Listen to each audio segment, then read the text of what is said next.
un día y le digo a mi señora, Dios me habló esta palabra, pero me puse a estudiar un poquito y quedó ahí la palabra.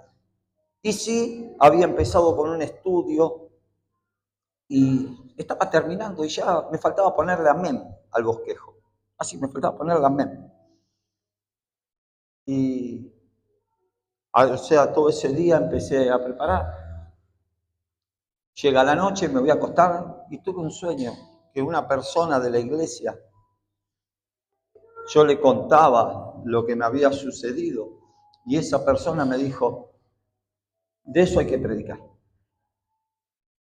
de eso tenés que predicar. Y yo le dije, no, pero tengo preparado todo lo otro. Me desperté y oré al Señor y empecé a seguí poniéndole amén al bosquejo que estaba terminando y, y estaba, porque aquellos que preparamos alguna vez algún bosquejo, quizás nos lleva una semana de estudio, de investigar, y, y ayer me levanté y dije, voy a ser obediente a Dios. ¿Cuántos son obedientes a Dios? Así que me senté a las 6 de la mañana y empecé a escribir. Y lo primero que escribí fue el versículo, la promesa o lo que dice el versículo.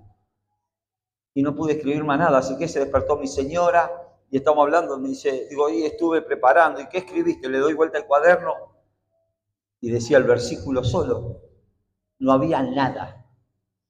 Y oraba a Dios, digo, vos querés que hable, pero déjame que lo llenamos. Digo, déjame que podemos escribir, digo, así puedo hablar algo. Y el versículo es un versículo muy conocido, a ver cuántos lo conocen. Clama a mí. ¡Wow! ¿Lo saben? ¿No? Eso que lo pegamos en la heladera, lo pegamos en los autos. Y, y a veces es un versículo, es algo que nos alienta, ¿no? Y a muchos hermanos le decimos, clama a Dios que Dios te va a responder y lo mandamos por WhatsApp. Y bueno, yo lo único que puse en el cuaderno fue clama a mí. Y ahí quedó el bosquejo. Así que hoy a la mañana le pedí al Señor para poder seguir hablando de eso. Y estamos comenzando un año y uno piensa cuántas cosas desde el 1 de enero al 31 le han pedido al Señor y cuántas promesas o cuántas metas uno escribió como diciendo, Señor, ¿a dónde estás? O cuántos empezaron la dieta el 1 de enero. ¿Cuántos empezaron a leer la Biblia en un año?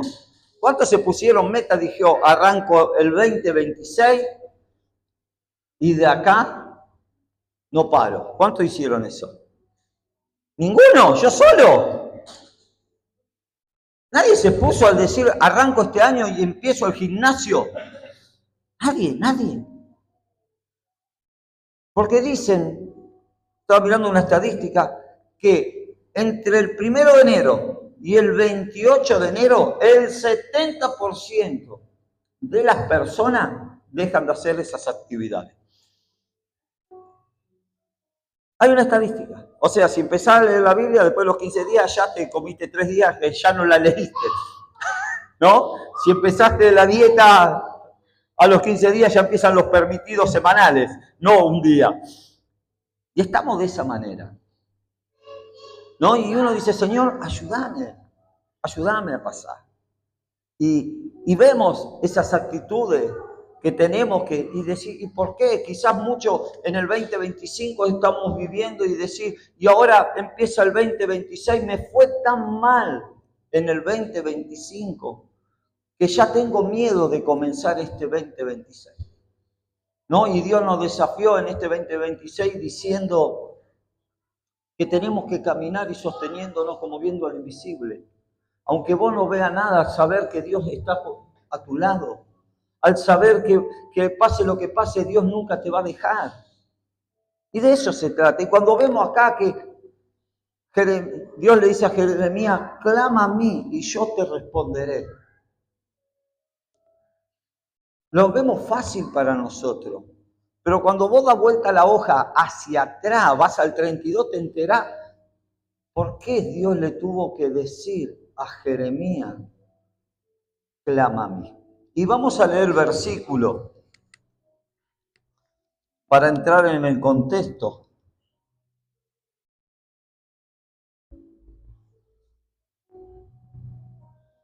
Dice, entonces vino Jeremías 33, dice la palabra de Dios en el versículo 1, voy a leer el 3, dice, entonces vino la palabra del Señor a Jeremías por segunda vez, o sea, ya le había hablado una vez, dice por segunda vez, mientras él estaba aún detenido en el patio de la guardia. Así dice el Señor, que hizo la tierra, el Señor que la formó para establecerla, el Señor es su nombre.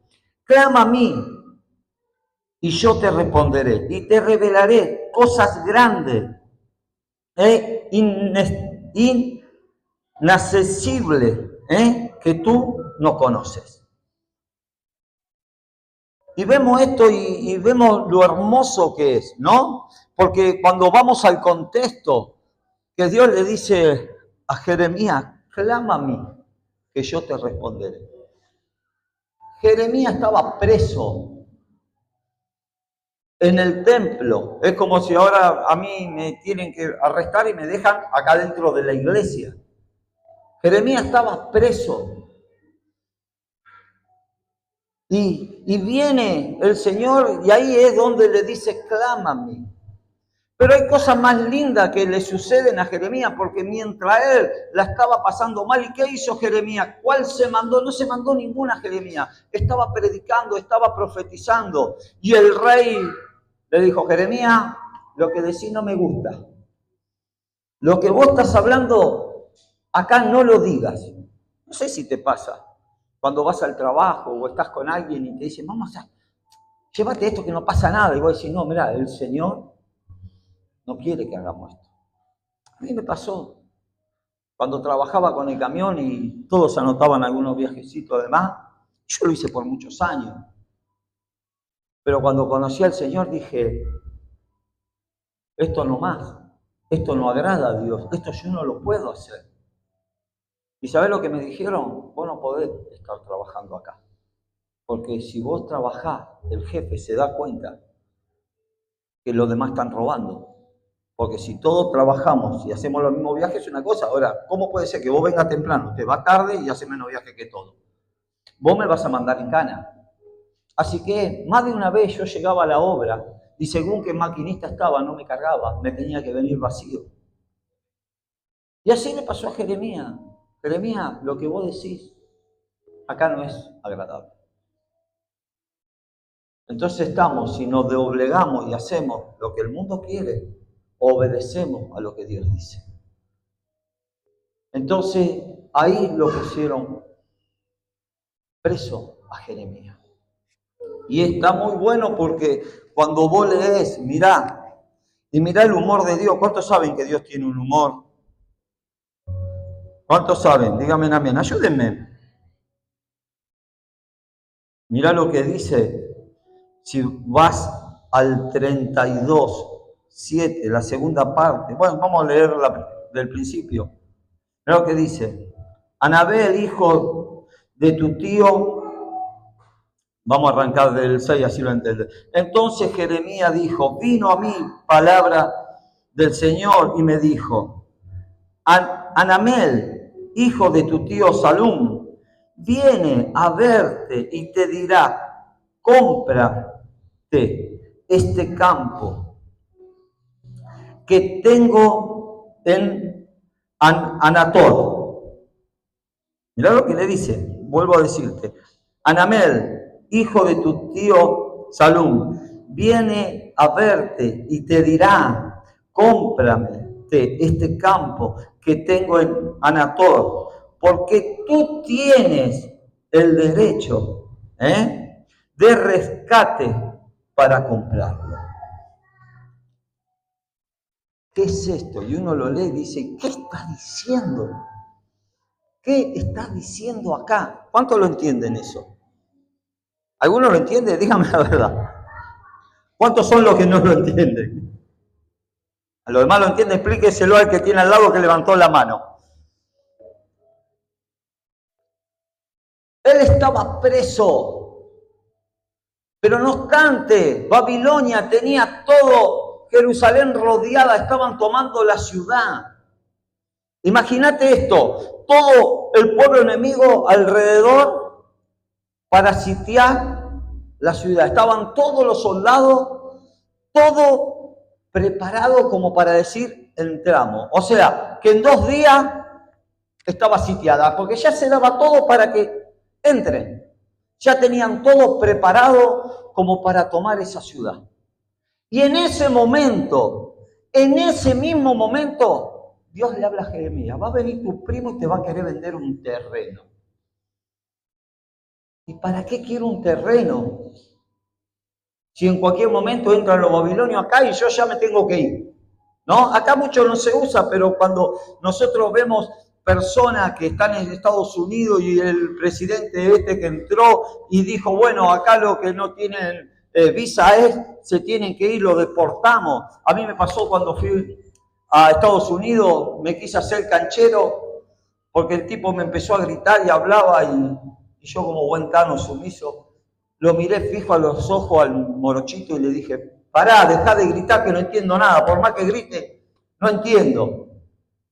Menos mal que estaba mi pastor y 2 amigos que entendían inglés. Porque me estaban agarrando del pantalón, de la parte de atrás y del cuello de la camisa y me estaban subiendo de vuelta arriba al avión. Entonces vos imaginate esta situación. Vos imaginate que estamos por perder todo, nos están por echar y Dios viene y te dice, comprá el terreno, che. ¿Cuánto lo comprarían? ¿Cuánto lo comprarían? ¿No? Y siempre Dios nos va a pedir esos pasos de fe, esas cosas difíciles. Dios siempre te va a mandar a hacer las cosas más locas en los momentos que vos menos te esperás en tu vida. Y acá Jeremías preso, esperando que entren el enemigo, y Dios con su humor le dice, che, comprá el terreno. Ahí viene tu primo porque vos tenés derecho de comprarlo. Y mirá lo que dice. Mirá lo que dice. En el 11 y el 12 del 32. Dice, luego tomé la escritura de compra, la copia sellada con los términos y condiciones y también la copia abierta y entregué la escritura de compra a Baruch, hijo de Nerías, hijo de Maasías, en presencia de Anamel, hijo de mi tío, en presencia de todos los testigos que firmaron la escritura de compra y en presencia de todos los judíos que se encontraban en el patio de la guardia. O sea, que no solo fue obediente en el momento más crítico de su momento, que sino llamó a testigos para que vean que él estaba comprando el campo, porque Dios lo había hecho. Esto es como que si vos hoy te están diciendo, no sé, qué ejemplo ponerte, pero si pones en Estados Unidos que hoy te están deportando, que te están llevando a tu país y te dicen, che, comprá esto. ¿Para qué si no me lo voy a llevar? ¿A quién se lo voy a dejar? ¿Para qué voy a hacer esto? Esto es como cuando venía mi abuela que estaba en el Señor y decía, Cristo viene pronto. Entonces en ese momento se pensaba, si mañana viene Jesús, ¿para qué me voy a hacer la casa? Entonces vivían en una casa que se le caía a pedazos porque el Señor venía, entonces no le iban a dejar la casa a los que se iban al infierno. Y vivíamos atados a maldiciones de pobreza, de escasez, de miseria, porque estábamos queriendo vivir una vida para no dejarla a otro. Y acá a Jeremías Dios le dice, compralo. Y él hizo lo que Dios le dijo y encima llamó a testigo. Es como si, no sé, voy a agarrar y le haces caso a Dios y lo subís en las redes, ¿no? Y te lo subís, decís, mirá. Y todos van a decir, mirá qué loco. Y vos decís, no, yo estoy obedeciendo. Yo estoy haciendo lo que Dios quiere. Yo estoy obrando porque sé que cuando yo obedezco la bendición viene sobre mi vida. Y esas son las cosas que Dios nos pide. Y me gusta acá,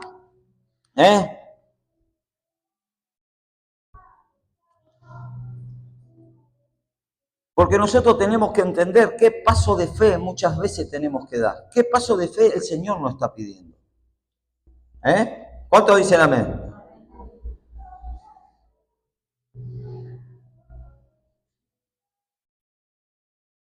¿Cuántas veces Dios te dice algo y nosotros por temor no empezamos a obrar? Cuando Dios te llama al ministerio, cuando Dios te dice, empezamos una nueva etapa en tu vida y vos decís, tengo que soltar lo viejo. Y si no me resulta, y acá hay algo fundamental, es porque Dios va a respaldar, porque cuando vos obedeces a Dios, no hay cosa que pueda quedar sin que Dios tome conciencia de la obediencia que vos tenés. Yo me acuerdo siempre y cuento lo mismo de mi esposa, cuando yo le decía cosas, ella me decía, no, Dios no quiere. Y obedecía a Dios, a mí no me obedecía. Y esa obediencia fue la que a mí me trajo a Cristo. Esa obediencia fue que me trajo a Cristo. Porque no se trataba que dije, bueno, si quiero que mi señora me haga caso, me voy a ir a la iglesia, porque la Biblia dice que la mujer se debe sujetar al esposo. ¿Cuántos varones dicen amén? Yo no lo hice pues, porque yo vi una fe genuina en ella. Vi una fe que no se doblegaba y que no le interesaba comprar un terreno por más que la iban a deportar. Porque ella se agarró de lo que Dios decía. Y fue lo que a mí me enamoró más aún de ella y de Dios. Porque muchas veces tenemos miedo del trabajo, de tomar decisiones, porque decimos, no, mirá, están echando gente, yo mejor me doblego a esto porque si no me van a echar. Y quizás el jefe está buscando una persona honesta para dejar. Entonces, por el temor, decimos, no, mejor lo suelto. Pero Dios, cuando te da una palabra, Él la sostiene y Él va a hacer que vos la puedas cumplir. Me quiero apurar por... En el versículo 25 del 32, acá me río yo en esto porque dice, tú me has dicho, oh Señor Dios, compra. Tú me has dicho, comprate el campo con dinero y llama a testigo, aunque la ciudad sea entregada en manos de los caldeos. ¡Wow! ¿Sabes lo que le estaba diciendo acá Jeremías? Señor, vos sabías que en cualquier momento esto entra, en cualquier momento nos echan a todo, y vos me decís que yo compre, acá lo compré, ¿qué hago ahora? ¿Qué hago ahora? Yo ya está, ya lo compré. Ahora decime qué hago. Es muchas veces que es lo que vos te pasa, que porque hiciste algo, vos le decís, ¿y ahora qué, Señor? ¿Cuántas veces el Señor te mandó a hacer algo y vos decís, ¿y ahora qué? ¿O nunca se lo preguntaste? Levanten la mano. Nunca le preguntaste. Lo que no, también levanten la mano y oren por nosotros, porque más de una vez nos enojamos con Dios, porque nos mandó a hacer cosas que no las entendemos nosotros. Muchas veces el Señor te va a mandar a decir, hacé. Vos si yo no lo entiendo, y como no lo entiendo, no lo hago. Y no tenés que entender nada, tenés que obedecer a Dios. Y cuando Dios te manda, vos vas y a obedecer y Dios empieza a respaldar. Porque después léela la historia, yo no te la voy a contar al final, pero está hermosa. ¿No? Y acá el Señor le dice, tú Señor me dijiste, ¿Cómo hago? Tenemos que entender que la obediencia a Dios es un riesgo para nuestras vidas. Cada vez que vos vas a obedecer a Dios, tenés un riesgo. Tenés un riesgo. Siempre vas a decir, ¿qué es lo que va a pasar conmigo? ¿Qué es lo que va a suceder? Pero lo que tenés que tener seguro es que cuando vos obedeces a Dios, Él te va a mover de tu comodidad. Pero Él va a cumplir su palabra sobre tu vida. Las personas que más experimentan a Dios son los que más se arriesgan. Te lo digo de vuelta, las personas que más nos, decís conmigo, que nos acercamos a Dios, somos las personas que más nos arriesgan. Porque muchas veces no tenemos nada, porque nos cuesta obedecerle a Dios. Parece que Dios te pide cosas imposibles. Ponete firme sobre tus hijos, ponete firme sobre tu esposa, ponete firme sobre tu esposo. El pecado a casa no puede entrar. ¿Y qué va a hacer? Que haga lo que quiera. Que suceda lo que suceda. A mí Dios me dijo que yo compre el campo, que no me haga problema por lo que está afuera, que no me haga problema por las situaciones.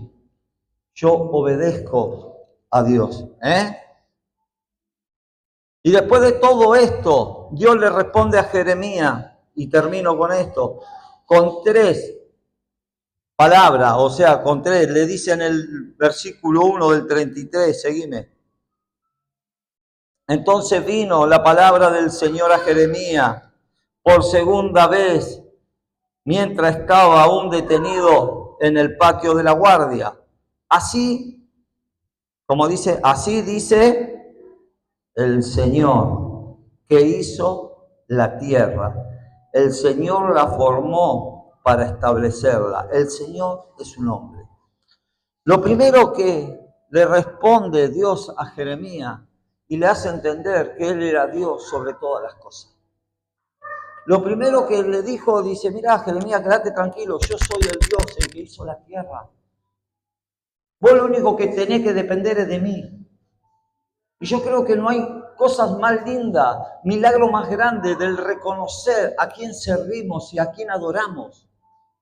Porque no estás adorando a un hombre, estás adorando al Dios Todopoderoso, el que hizo los cielos, la tierra, las estrellas. El salmista dijo, alzaré mis ojos a los montes, ¿de dónde vendrá mi socorro?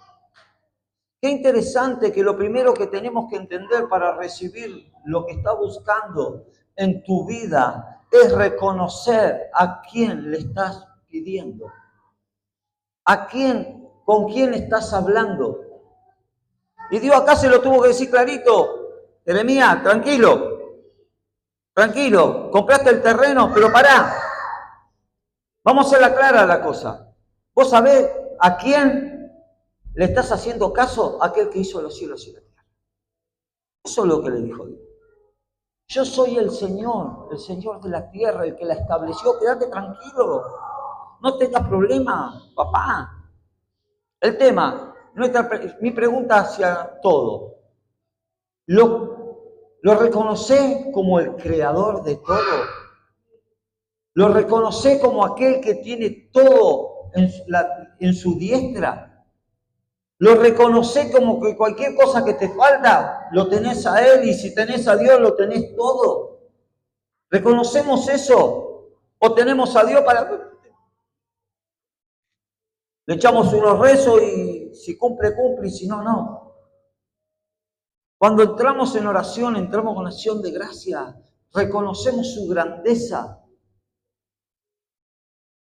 Y eso es lo que nos está faltando, iglesia, para poder caminar y sostenernos como viendo al invisible. Saber que a quien tenés que ver es aquel que marca camino donde no lo hay en nuestras vidas.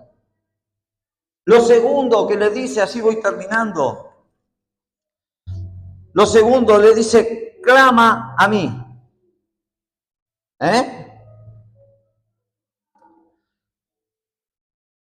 Y me gusta porque acá Dios no habla de que Él tiene sus oídos inclinados a tu clamor. Pero vos fíjate que no le dice, clama, ora a mí. Él no le dijo, ora a mí, porque uno me dice, sí, yo estoy orando. Y el clamar es la insistencia intensiva. O sea, el clamar es algo más que el hablar. Es la insistencia intensiva. O sea, hace 3000 veces y sigo. Y hace 4000 veces que estoy y sigo. Si no, acuérdese de esta mujer que estaba con el juez injusto. ¿Se acuerdan la historia? Dice que había un juez y esta mujer iba y le pedía que perdone. Y este juez le decía que no. Y llega un momento que le dice, la voy a atender porque ya me está hinchando, ya me está molestando demasiado. La insistencia. Y después Jesús, después de eso, dice, ¿y cómo Dios, si un juez lo hizo, cómo Dios con su Hijo no va a responder a una oración? No, a un clamor. Y eso es importante entender. Que nosotros tenemos dirección directa, WhatsApp, sí, internet así directo. No es que está llamando un call center, vio que tengo a mi socio que está llamando por una situación y todos los días que voy a la oficina lo veo hablando y lo mandan de uno con otro, de uno con otro. No tenés acceso directo para hablar con Dios. No necesitas empezar a uno y a otro y a otro. Cuando vos clamás, dice, clama a mí. Clama a mí. Y lo tercero le dice, y yo te responderé. O sea, no te manda nadie. No te manda nadie. Él te responde. Él te responde. Y eso es lo interesante, iglesia, de que tenemos que entender. Que a veces el seguir a Dios, y hay un montón de cosas más, hay referencia que Daniel cuando oraba, vino el ángel, le dijo, del momento que hiciste tu petición, la respuesta salió, y tenemos que entender que eso también es una lucha espiritual. Muchas veces vos estás clamando y vos decís, no llega, hay una lucha espiritual para que vos no lo recibas, pero seguí clamando porque va a venir. Seguí clamando porque la respuesta ya Dios la envió. Y eso es lo que tenemos que entender. Eso, y podemos seguir hablando de muchos versículos más, pero quiero terminar acá. Quiero dejarte con esto, de que vos puedas entender que el seguir a Dios, escuchar a Dios, el obedecer a Dios, hay bendición sobre nuestra vida. Claro que Dios te va a pedir cosas difíciles. Claro que Dios te va a pedir que te desafíes, porque Dios quiere probar tu corazón. Yo siempre me imagino Pedro cuando caminó sobre las aguas. Él no tenía ni idea los químicos que se necesitaba a ver si iba a flotar o no iba a flotar. Él obedeció, él se bajó y no quiso saber otra cosa, no quiso estudiar cómo eran los químicos que lo podían sostener o no. Él obedeció una palabra y caminó. Se hundió, sí, como vos y yo nos hundimos muchas veces. Pero no se trata si te hundiste o no te hundiste. Se trata de ver el milagro que Dios está a tu lado. Porque yo me imagino, y siempre cuento lo mismo, los discípulos que se quedaron en la barca, este tonto, todo mojado. Míralo vos, se quiso hacer el grande. Y yo me imagino Pedro pensando, qué emoción. Pude dar unos pasos sobre el agua, qué emoción, esto no me lo quita nadie. Y eso es lo que tenemos que vivir, iglesia. Eso es lo que tenemos que, como hijos de Dios, empezar a desafiarnos por más que la gente se ría de vos. Me imagino Pedro cuando llegaron a la orilla, ¿y qué hiciste? ¿Y qué? Vos no sabés la experiencia que es caminar sobre el agua. Y si vos lees la Biblia, los únicos dos que caminaron sobre el agua fue Jesús y Pedro. ¡Qué locura!, ¿no? Que aquel que se atrevió empezó a ver cosas que otros no veían. Y después le dice, y te mostraré cosas grandes y ocultas que vos no conociste. Y eso, ¿qué son esas cosas grandes y ocultas que uno no puede conocer? Te lo pusiste a pensar y me gustaría ir al Caribe. Y yo no conozco allá. Y Dios le estaba diciendo, o te está diciendo a vos, la vida de Cristo. Todavía no conoces lo que Cristo puede hacer por vos. Todavía no te podés imaginar. Todavía no viste todo lo que hay por delante. Qué lindo que podamos empezar a entender que hay algo más que Dios nos quiere mostrar. Y entender que si vos conocés a Jesús, conocés todo. Podés conocer la plenitud de Cristo. Podés conocer el amor de Dios. Podés conocer, dice, y hay cosas más grandes que ni te imaginas. El saber que cuando tenés a Cristo, lo tenés todo. Que cuando vos conocés a Dios,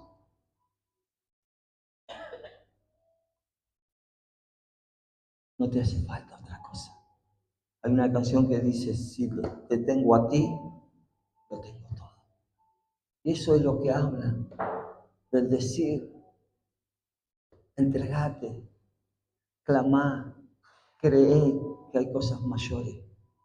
Iglesia, estamos en este 2026 para desafiarnos a lo que Dios tiene. Estamos en este 2026 empezando un año que si queremos ver cosas que nunca nos atrevimos ni a imaginarnos, es lo que Dios tiene por delante.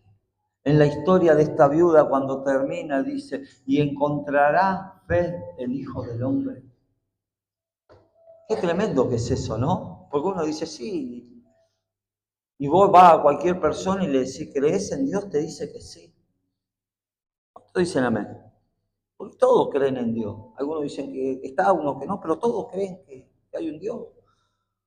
Todo, pero no habla de esa fe. Habla del permanecer clamando.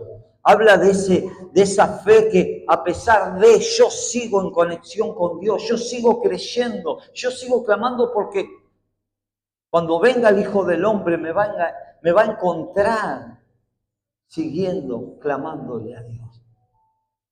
Y cuando vos empezás a clamar por Dios, por más cosas que no veas, seguí insistiendo, porque las promesas de Dios sobre tu vida se van a cumplir. Tus hijos no pueden permanecer al mundo. Vos no podés vivir en escasez, tu cuerpo no puede vivir azotado por enfermedad.